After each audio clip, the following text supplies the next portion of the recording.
Hello and a very warm welcome everyone. आज है 21 दिसंबर और डे है वेडनेसडे। सो स्टार्ट करते हैं आज के द हिंदू के कंप्लीट एनालिसिस को। तो पहला आर्टिकल है ये ना BCAC bureau of civil elevation, उन्होंने कहा है कि अब ना एक हम ऐसी मॉडर्न इक्विपमेंट लाएंगे जो बिना बैग्स के अंदर से सामान निकाले, जैसे फ़ोन, लैपटॉप्स वगैरह, इन्हें निकाले हम चेकिंग कर लेंगे। सो ये न्यू टेक्नोलॉजी होती है ना, ये जो न्यू टेक्नोलॉजी आएगी वो पैसेंजर्स के लिए कन्वीनियंट रहेगी, और तो और जो काफ़ी भीड़ भड़का हो जाता है ना वो भी सही हो जाएगा, मतलब भीड़ भी इतनी नहीं होगी इसकी वजह से। तो ये है, बस थोड़ा सा इन्फॉर्मेशन जैसा था। फिर ना ये एडिटोरियल है, ये बात करता है इलेक्शन कमीशन के बारे में और थर्ड पिलर ऑफ डेमोक्रेसी के बारे में। फिर ये टेक्स्ट एंड कॉन्टेक्स्ट के अंदर ये बायोडाइवर्सिटी के ऊपर है एडिटोरियल, लास्ट में डिस्कस करेंगे ये दोनों प्यारे प्यारे एडिटोरियल। पहले बात करते हैं यूनाइटेड नेशंस के अंदर जो इंडिया की परमानेंट रिप्रेजेंटेटिव है ना, उनके बारे में है रुचिरा कंबोज सॉरी। अच्छा, इन्होंने क्या किया, इन्होंने ये कहा कि if not reformed UN will be overtaken by other organisation. और तो और इन्होंने ये भी कहा कि अगर प्रोसेस कॉम्प्लेक्स है, इसका मतलब ये तो नहीं कि आप कभी चेंज ही नहीं कर पाओगे या कभी उसमें चेंज ही नहीं हो सकता, ऐसा इन्होंने कहा। जैसे मिस्टर एस जयशंकर जी है ना, उन्हीं के जैसे और काफ़ी बढ़िया और ऐसे नपे तुले जवाब देती हैं, ये बहुत अच्छी डिप्लोमेट हैं। सो बात करते हैं इनके स्टेटमेंट के बारे में। तो इन्होंने ये कहा कि जो P5 है ना, इसके अंदर और मेंबर्स को लाओ, क्योंकि ना ये जो UNSA है ना, सॉरी UN जनरल असेंबली है ना, इसके अंदर बहुत कम परमानेंट मेंबर्स है, खाली 5 परमानेंट मेंबर्स हैं, और उनके पास भी वीटो की पावर मतलब अगर कोई एक मेंबर कोई बिल लाया, सो अगर उन 5 में से किसी एक को उससे दिक्कत है तो वो वीटो करके वो बिल ही खारिज कर देगा, उसमें वोटिंग करो ना करो डजेंट मैटर। ठीक है, तो 200 मेंबर्स में से खाली 5 परमानेंट है और उन 5 के पास वीटो की पावर है। तो अभी रशिया और यूक्रेन का कॉन्फ्लिक्ट हुआ था, तो रशिया के अगेंस्ट में USA वगैरह कंट्रीज डालती थी कोई टॉपिक, और उसके ऊपर वोटिंग होती थी, और वोटिंग के बाद भी क्या जो रशिया है वो वीटो पावर यूज़ कर लेता था और उस बिल को नलिफाई कर देता था। तो ऐसा ही होता था क्योंकि रशिया के पास ना वीटो की पावर है। तो इन्होंने यही कहा कि ये जो P5 है ना, इसे आपको बढ़ाना पड़ेगा, नहीं तो कोई और ग्रुप फ्यूचर में आके इसकी जगह ले लेगा। और तो और इस P5 में ना बहुत कम लोग हैं, रुको मैं आपको दिखाती हूँ P5 में कितने लोग हैं। वेट, P5 में ना ये 5 कंट्रीज़ हैं बस, रशिया, फ्रांस, चाइना, USA और कनाडा, सॉरी UK, गलती से निकल गया। तो ये खाली 5 परमानेंट मेंबर हैं और यही बिल और यही वोट करते हैं, और इन पे कोई भी वीटो, इनमें से कोई भी वीटो डाल सकता है। अगर हम ना पाकिस्तान का मामला उठाए भी ना, तो चाइना वीटो डाल देती है, तो कोई मीनिंग नहीं रहता। सो इधर कोई टॉपिक उठाने से कोई मतलब नहीं, क्योंकि कोई ना कोई कंट्री तो ऐसी होती हैं कि वीटो डाल ही देती हैं। सो इसी बारे में कह रही हैं कि इनको ना अपना ये ऑर्गेनाइजेशन है UN, उसे स्प्रेड करना पड़ेगा, फैलाना पड़ेगा। तो ये आपका इम्पॉर्टेंट है GS2 से, सॉरी GS2 के IR से। और आपको ना इसमें एक काम करना है, UN जनरल काउंसिल के बारे में आपको पढ़ना है, ठीक है। अब नेक्स्ट बात करें तो पेज नंबर 12 के ऊपर जो यूनेस्को है ना, उसके अंदर 3 नई साइट्स को एडॉप्ट किया। एक गुजरात की है, एक सन टेम्पल ऑफ मोढेरा है, और दूसरा एक उनईकोटी है। इनके बारे में बात की है, इन्हें ना टेंटेटिव लिस्ट में डाल दिया है। अब आप पूछोगे ये टेंटेटिव लिस्ट क्या होता है। टेंटेटिव लिस्ट ना UN जनरल काउंसिल ही आ रहा है मेरे मुँह से। यूनेस्को ने ना 2019 में एक लिस्ट एडॉप्ट किया, टेंटेटिव लिस्ट। किसी भी मॉन्यूमेंट या किसी भी प्लेस को ना इसके अंदर आने के से पहले टेंटेटिव लिस्ट में जाना पड़ेगा 1 साल तक, उसके बाद ही वो यूनेस्को में आ सकता है। सो 3 चीज़ों को और टेंटेटिव लिस्ट में डाल दिया, 1 साल तक रहेंगे टेंटेटिव लिस्ट में, उसके बाद वो यूनेस्को में चले जाएंगे। सो ये आपके इम्पोर्टेंट एग्ज़ाम के लिए इम्पोर्टेंट क्यों है? क्योंकि जब तक हम एग्ज़ाम देने बैठेंगे ना तब ये न्यूज़ में होगा, और अभी भी है, सो इम्पोर्टेंट है। तो ये 3 जगह कौन सी? सन टेम्पल ऑफ मोढेरा, सूर्य भगवान की जहाँ पूजा होती है, उसके बारे में, जो कि सोलंकी स्टाइल से बनाया था, सोलंकी आर्ट ऑफ स्टाइल उससे बनाया था। तो ये आपके आर्ट एंड कल्चर में इम्पॉर्टेंट है, GS1 आर्ट एंड कल्चर। और उसके बाद ना दूसरा है गुजरात का महसाणा के अंदर वडनगर जो जगह है वहाँ के बारे में। काफ़ी अच्छा टाउन है, और 6th सेंचुरी में इसकी जो टाउन प्लानिंग की थी वो की थी।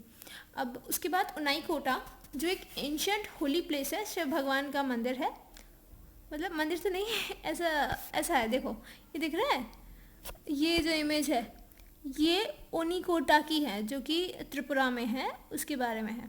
वर्शिपिंग प्लेस ये मंदिर ही मान लो आप, खुली जगह है बस। चलो इसके बाद ना आज के थंबनेल वाले आर्टिकल की बात करते हैं। INS vigour. INS विगर ना स्कॉर्पियन क्लास के अंदर बनाई हुई 5th सबमरीन है। अब आप पूछोगे इससे पहले भी सबमरीन बनी है? हाँ, इस क्लास में इससे पहले भी सबमरीन बनी है। कौन सी सबमरीन बनी है इससे पहले? INS कल्वरी, जो 2017 में कमीशन हो गई। INS खदरी, जो 2019 में कमीशन हो गई। थर्ड थी INS कंजरी, जो 2021 में कमीशन हो गई। और INS वेला, जो 2021 नवंबर में कमीशन हो गई। अब ये जो है ना, ये जनवरी में कमीशन हो जाएगी। और इसके बाद जो है ना, जो है विघ्नेश्वरी, ये भी स्कॉर्पियन क्लास की है, 2023 तक कमीशन हो जाएगी। तो ये था ये थी 6 जो क्या कहते हैं सबमरीन्स थी।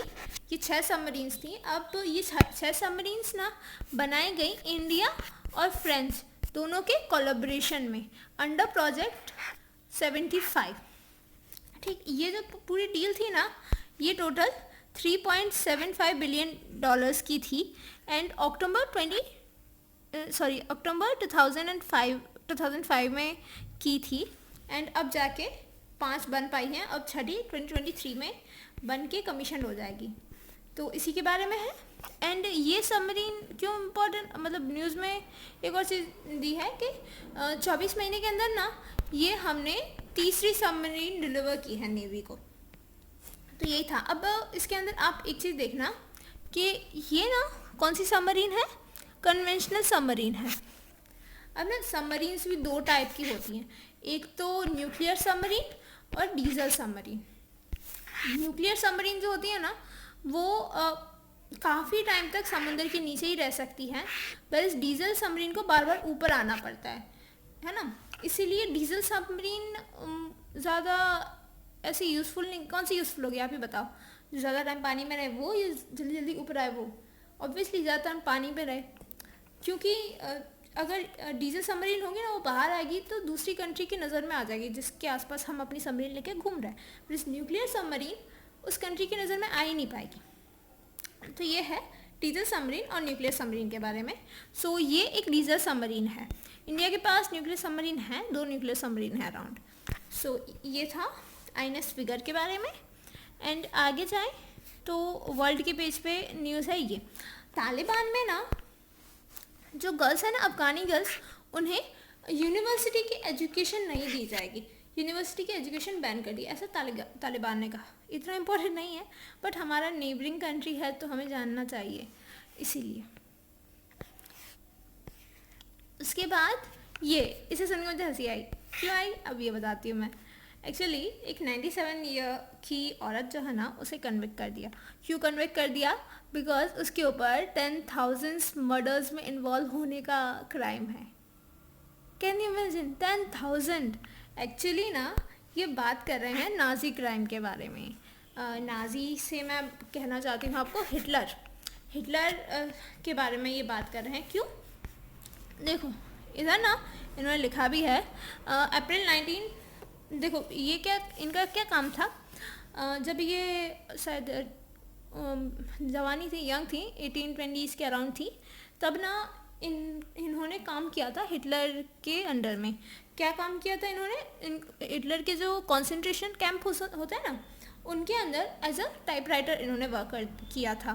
सो गवर्नमेंट ने कहा, मतलब जर्मनी की गवर्नमेंट ने कहा कि आप इन क्राइम्स में इन्वॉल्व थी, आपने कुछ नहीं कहा, सो इसके बारे में तो इन्हें कन्विक्ट कर लिया। बट ऐसा नहीं कि इन्हें जेल में डाल दिया, इन्हें ऐसे जेल में नहीं डाला, बट खाली बताया है कि आपने क्राइम किया है एंड इन्हें अगर अब आप ऐसा कोई क्राइम करोगी तो आपको जेल होगी। अब 97 ईयर ओल्ड लेडी को आप क्या ही जेल करोगे, पूरी ज़िंदगी तो ख़त्म हो गई। और वैसे भी नाजी क्राइम में इनकी क्या गलती थी। चलो ये तो हमने आर्टिकल सारे इंपॉर्टेंट डिस्कस कर लिए। अब एडिटोरियल पे आते हैं, पेज नंबर 6 पे। बढ़िया एडिटोरियल है, आपकी GS2 से आप इसे लिख करके चलना। Upholding the autonomy of election commission. अच्छा, ये जो गौतम भाटिया जो है ना, वो दिल्ली में एज ए लॉयर हैं। इन्होंने बहुत प्यारा आर्टिकल एडिटोरियल लिखा है। स्टार्ट करते हैं इसे रीड करना। सो ना इन्होंने ये कहा कि जो इलेक्शन कमीशन है ना, उसकी अपॉइंटमेंट की मेथड को चेंज करने की बात कही एंड कहा कि जो हमारी डेमोक्रेसी है उसके 3 विंग्स हैं, है ना। 3 विंग्स हैं, कौन से 3 विंग्स? लेजिस्लेचर, एग्जीक्यूटिव और जुडिशरी, है ना। अब ये जो है ना, वो एक दूसरे को चेक्स एंड बैलेंस की तरह मेंटेन करते हैं। तो आप पूछोगे चेक्स एंड बैलेंस क्या होता है? देखो, अगर लेजिस्लेचर ने कोई ऐसा लॉ बनाया जो लोगों को अफेक्ट कर रहा है ना, तो हम लोग जा सकते हैं जुडिशरी के पास और जुडिशरी इस लॉ को स्टक डाउन कर देगा, ठीक है। अगर इम्प्लीमेंटर जो एग्जीक्यूटिव होते हैं, उन्होंने कोई ऐसा लॉ बनाया जो पीपल को अफेक्ट कर रहा है, मतलब लॉ बनाया नहीं, लॉ इम्प्लीमेंट करा, इस तरीके से करा कि लोगों को अफेक्ट कर रहा है, तो हम जा सकते हैं जुडिशरी के पास और कह देंगे कि देखो ये सही नहीं कर रहा है। सो चेक्स एंड बैलेंस मतलब अगर तुम गलत करोगे तो हम तुम्हें पीटेंगे और हम गलत करेंगे तो तुम हमें पीटोगे, ऐसा चेक्स एंड बैलेंस। पीटोगे वर्ड सही नहीं है, कॉन्स्टिट्यूशन में मतलब पार्लियामेंट में भी मना कर दिया जब राहुल गांधी जी यूज़ कर रहे थे। सो आगे चलते हैं। एंड जुडिशरी के ऊपर भी है। जुडिशरी को अपॉइंट कौन करता है? अपॉइंट करते हैं प्रेसिडेंट। सुप्रीम कोर्ट के जो जज है ना, उन्हें प्रेसिडेंट अपॉइंट करते हैं। और भी काफ़ी चीज़ें हैं। उन्हें रिमूवल के लिए भी अगर जो सुप्रीम कोर्ट के जज है ना, उन्हें अगर रिमूव करना है तो भी प्रेसिडेंट और पार्लियामेंट का काफ़ी रोल है। पार्लियामेंट के अंदर ये बात काफ़ी टाइम तक चलती है, मतलब राज्यसभा और लोकसभा दोनों में चलती है। अगर रिमूवल करना हो सुप्रीम कोर्ट के जज का या किसी भी जज का, तो ये ना एक टाइप का चेक्स एंड बैलेंस क्रिएट करते हैं। सो ये कह रहे हैं कि डेमोक्रेसी के अंदर 3 विंग्स होती हैं चेक्स एंड बैलेंस के लिए। और आगे ये कह रहे हैं कि हमारे कॉन्स्टिट्यूशन में डेमोक्रेसी है, हाँ माना 3 हैं, बट एक और बेंच चाहिए। क्यों? क्योंकि ना किसी एक बॉडी पे आप सारी ये नहीं थोप सकते कि सभी को आप ही को अपॉइंट करना है। क्यों? ये बात क्यों न्यूज़ में? क्योंकि देखो, इलेक्शन कमीशन ऑफ इंडिया, इसे कौन अपॉइंट करता है? एग्जीक्यूटिव, है ना। कंप्यूटर एंड ऑडिटोरियल जनरल, इसे भी एग्जीक्यूटिव ही जज करता है, तो अपॉइंट करता है। सो ये दिक्कत आ जा रही है, क्योंकि अगर एक बॉडी अपॉइंट कर ही रही है, एक ही अपॉइंट करी है, तो एक टाइप का ये हो जाता है कि हाँ इन्होंने हमें अपॉइंट किया, इन्हें छोड़ के तो हमें इनके फेवर में करना पड़ेगा। और दूसरा ना, वो निकालने की भी जिम्मेदारी इन्हीं की है, हेंस ये इशू रहता है। तो इन्होंने इसी के बारे में बात की कि जैसे कि इन्होंने एग्जांपल दिया राइट टू इन्फॉर्मेशन का। अगर राइट टू इन्फॉर्मेशन आपने दिया है ना, बट अगर आप उस इन्फॉर्मेशन को एज अ इक्विपमेंट नहीं दो, आप उसे इंफ्रास्ट्रक्चर नहीं दो, ऑनलाइन वे में नहीं करो, पेपर और पेन के बेस पे छोड़ दो, तो कब तक राइट टू इन्फॉर्मेशन हमें मिलेगा? वैसे इन्होंने कहा आपको 4th जो है ना डेमोक्रेसी का 4th पिलर बनाना पड़ेगा, जिसके अंदर आप इलेक्शन कमीशन को डालो। इसके बारे में ये बात कर रहे हैं। एंड यही है, इन्होंने ये भी कहा कि अगर आपके पास दांत है, मतलब आपके पास मुंह है पर दांत नहीं है, तो वो मुंह किस काम का? खाना तो खा नहीं पाओगे।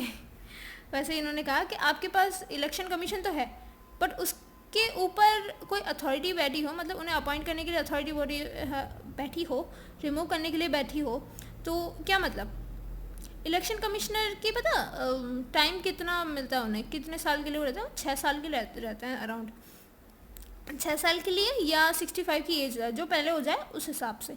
तो उससे पहले ही ज़्यादातर इलेक्शन कमिश्नर चले जाता है। क्यों? क्योंकि उन्हें हटा दिया जाता है, ज़्यादा टाइम तक रहते ही नहीं है। और इन्होंने ना एग्जाम्पल दिया एडिटोरियल लिखने वाले ने कि देखो साउथ अफ्रीका और केनिया कॉन्स्टिट्यूशन है, उसमें 4th ब्रांच है, ठीक, और उसकी अपॉइंटमेंट की जब प्रोसेस है उसमें भी मल्टीपल लोग रहते हैं। देखो इधर लिखा है, देखो साउथ अफ्रीका और केनिया का जो कॉन्स्टिट्यूशन है ना, उसके अंदर 4th ब्रांच है, और इस 4th ब्रांच की अपॉइंटमेंट के प्रोसेस के लिए भी ना मल्टीपल लोग इन्वॉल्व रहते हैं। वैसे ही इन्होंने कहा कि सिमिलर वे में इंडिया के अंदर भी काफ़ी सारी 4th ब्रांच हैं, जैसे कि इलेक्शन कमीशन ऑफ इंडिया हो गया, ऑडिटोरियल जनरल हो गया। देखो इलेक्शन कमीशन इलेक्शन होल्ड करवाता है, शॉर्ट में बता दूँ, ऑडिट एंड अकाउंट जनरल जो अकाउंट होते हैं गवर्नमेंट के वो देखता है, पब्लिक सर्विस कमीशन जैसे हम जिसकी प्रिपरेशन कर रहे हैं यूपीएससी और पीएससी उसके बारे में, फिर national commission of ST and SC, ये सारी अलग अथॉरिटी हैं, बट इनकी जो अपॉइंटमेंट की प्रोसेस है ना वो कहीं ना कहीं कुछ सीमित लोगों पे जुड़ी हुई है, जैसे कि प्रेसिडेंट हो गए। प्रेसिडेंट के पास तो कोई पावर नहीं होती, हमें भी पता है। मिनिस्टर्स जो है ना, काउंसिल ऑफ मिनिस्टर्स सीएम, उनके पास ये पावर होती है। एक सेकेंड, कई लोगों को ना एक दिक्कत रहती है, क्या है ये सीएम क्या होते हैं वगैरह वगैरह। रुको आज सारी ये दिक्कत सॉल्व करते हैं। देखो ये आप मान लो पार्लियामेंट है, ठीक, अब इस एक मिनट रुकना, ये आप मान लो पार्लियामेंट है। अब इस पार्लियामेंट के अंदर होते हैं 2 हाउसेस, लोकसभा एंड राज्यसभा। अब लोकसभा के अंदर दोनों मेंबर होंगे, ऑपोजिशन के भी होंगे और गवर्नमेंट के भी होंगे। अगर 6 देखो गवर्नमेंट के 3, ऑपोजिशन के 6। अब राज्यसभा में भी होंगे ऐसा ही, कुछ गवर्नमेंट के होंगे कुछ ऑपोजिशन के होंगे, है ना। अब इनमें से कोई एक बनेगा पीएम, चाहे इनमें से बन जाए चाहे इनमें से बन जाए, डजेंट मैटर। अब काउंसिल ऑफ मिनिस्टर क्या होते हैं, सीओएम में ना कुछ गिने चुने लोग होते हैं, वो राज्यसभा में से भी हो सकते हैं और लोकसभा में से भी हो सकते हैं। जैसे मान लो कि इतने लोगों को ले लिया, ठीक है, अब पहले इसे ना चेंज कर दो, इसे राउंड कर दो, हाँ। अब इतने लोग हो गए काउंसिल ऑफ मिनिस्टर। अब ये जो लोग थे ना, ये बॉक्स बनाया था, ये हो गए आपके काउंसिल ऑफ मिनिस्टर। मेनली जो डिसीजन होता है ना, ये काउंसिल ऑफ मिनिस्टर ही लेते हैं। काउंसिल ऑफ मिनिस्टर डिसीजन लेते हैं और ये कहते हैं पीएम को, पीएम भी काउंसिल ऑफ मिनिस्टर के साथ ही आते हैं। तो पीएम से बात करते हैं, पीएम कहते हैं प्रेसिडेंट से कि भाई साहब असेट दो, और प्रेसिडेंट जाके असेट दे देते हैं, या किसी को अपॉइंट करना होता है तो ऐसे ही सेम प्रोसेस चलती है। तो मेन काउंसिल ऑफ मिनिस्टर, हाँ ये भी लोग देते हैं, पार्लियामेंट के लोग भी देते हैं, बट काउंसिल ऑफ मिनिस्टर एक एग्जीक्यूटिव डोमेन है, वेरएज ये सारे जो है ना वो लेजिस्लेटिव डोमेन है, ठीक है। तो ये है, शॉर्ट में बता दिया, कभी लेक्चर बनाऊंगी तब बात कर लेंगे डिटेल में। तो ये कह रहे हैं कि ये जो अपॉइंटमेंट की प्रोसेस है ना, ये खाली एग्जीक्यूटिव विंग के अंदर ही आ जा रही है। कैसे? प्रेसिडेंट है वो अपॉइंट कर रहे हैं, फिर चाहे वो कंप्यूटर एंड ऑडिटोरियल जनरल हो या इलेक्शन कमिश्नर हो, इन सबको ना वही अपॉइंट कर रहे हैं, किसके कहने पे, पीएम के कहने पे या सीएम के कहने पे। तो ये कह रहे हैं कि एक इंसान के हाथ में ये पावर क्यों सीमित है, ठीक है। अनडाउटली अ प्रॉब्लम, यही एक प्रॉब्लम है। एक सेकेंड, अब ऊपर जाएं तो, और इन्होंने ये भी कहा कि इंडिपेंडेंट जो है ना, अगर फंक्शन इंडिपेंडेंटली आपको फंक्शन करना है ना, तो उनकी अपॉइंटमेंट और ये सारी चीज़ें किसी एक सिंगल इंडिविजुअल या ऑफिस या एंटिटी के हाथ में ना दो। जैसे कि इन्होंने कहा कि अगर एग्जीक्यूटिव विंग जुडिशरी जो है ना, उसे ये कह सकती है कि आप कोलिजियम सिस्टम हटा के बहुत सारे लोगों को बैठाओ अपॉइंटमेंट करने के लिए जजेस को, ताकि नेपोटिज्म ख़त्म हो, तो आप ऐसे कैसे कह सकते हो कि ये जो एग्जीक्यूटिव विंग है वो नेपोटिज्म नहीं करेगा, है ना। और सुप्रीम कोर्ट ने ना ये सीबीआई के डायरेक्टर है ना, उनकी अपॉइंटमेंट के लिए भी ये कह दिया कि 3 मेंबर की वो बैठेगी, उसमें एक पीएम होगा, एक लीडर ऑफ ऑपोजिशन होगा और एक चीफ जस्टिस ऑफ इंडिया होंगे। आगे बात करें तो इन्होंने क्या अपॉइंटमेंट की प्रोसेस की बात कही, इन्होंने कही कि अगर इन्होंने कहा कि कोई डेमोक्रेसी ऐसी नहीं होगी वर्ल्ड में जिसके अंदर जो अपॉइंटमेंट की प्रोसेस जो है ना वो एक सिंगल एग्जीक्यूटिव के पास में हो, ठीक है, ऐसी कोई डेमोक्रेसी नहीं होगी। और ये कहा कि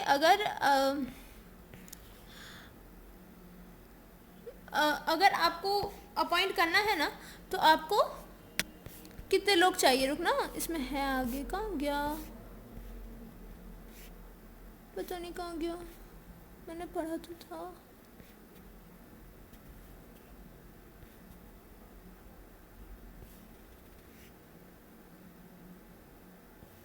कहाँ गया, छोड़ो, मैंने पढ़ा था, इसी में पढ़ा था, सॉरी। हाँ, इन्होंने ये कहा कि कहाँ गया पेज, वेट अ वाइल। हाँ, इन्होंने इसी में ये कहा था कि जो अपॉइंटमेंट की प्रोसेस आपको करवानी है तो एक तो आप लो पार्टी का जैसे प्रेसिडेंट वगैरह ले लिया या पीएम ले लिया, सेकंड लो अपोजिशन का लीडर, फिर लो कुछ एमिनेंट पर्सन अलग से, ठीक है, कोई एक्सपर्ट लोग लो, और एक लो जज। तो ऐसे ही कुछ लोगों को साथ में बैठा के आप अपॉइंट करवाओ इलेक्शन कमिश्नर, ताकि वो इंडिपेंडेंट बॉडी बन सके और एक अलग पिलर बन सके। अगर आप एग्जीक्यूटिव से अपॉइंटमेंट करवा रहे हो तो इधर एग्जीक्यूटिव हेड हो रहा है, नहीं होना चाहिए ना। तो इसी के बारे में है पूरा एडिटोरियल। अब आगे आए तो टेक्स्ट एंड कॉन्टेक्स्ट के अंदर पूरा ये एडिटोरियल दिया है। मैं लेट हो गई थी तो मैंने नहीं पढ़ा, गिस्ट पढ़ ली, अभी वही पढ़ लो। पढ़ना हो तो एडिटोरियल टेलीग्राम पे मैसेज कर देना, मैं आपको भेज दूँगी इसकी पीडीएफ, द हिंदू की पीडीएफ। तो चलो गिस्ट में क्या है, देखो अराउंड 200 मेंबर्स थे, उनमें से 188 ने ये जो कन्वेंशन था किमिंग मोंटेंगियन ग्लोबल बायोडाइवर्सिटी फ्रेमवर्क का, उसके अंदर एक गोल सेट किया कि 2030 तक 23 टारगेट सेट किए, एंड इसी के बारे में है। और आगे जाएं तो इन्होंने ये कहा कि इसके अंदर ना इंडिजिनस कम्युनिटी है ना, उनको प्रोटेक्ट करना है, उनके बायोडाइवर्सिटी को हर्ट नहीं करना हमें, और हमें सस्टेनेबल वे में प्रोटेक्ट करना है। और 20 बिलियन जितने डॉलर्स जो डेवलप कंट्री है वो डेवलपिंग कंट्री को देगी 2025 तक, एंड एटलीस्ट $30 2023 तक। यही है, इसी के बारे में डिटेल में दिया है, आपको पढ़ना हो तो पढ़ना, मैं लेट हो गई थी। So that's all for today's analysis. Thank you. अगर अच्छा लगा हो तो लाइक कर देना।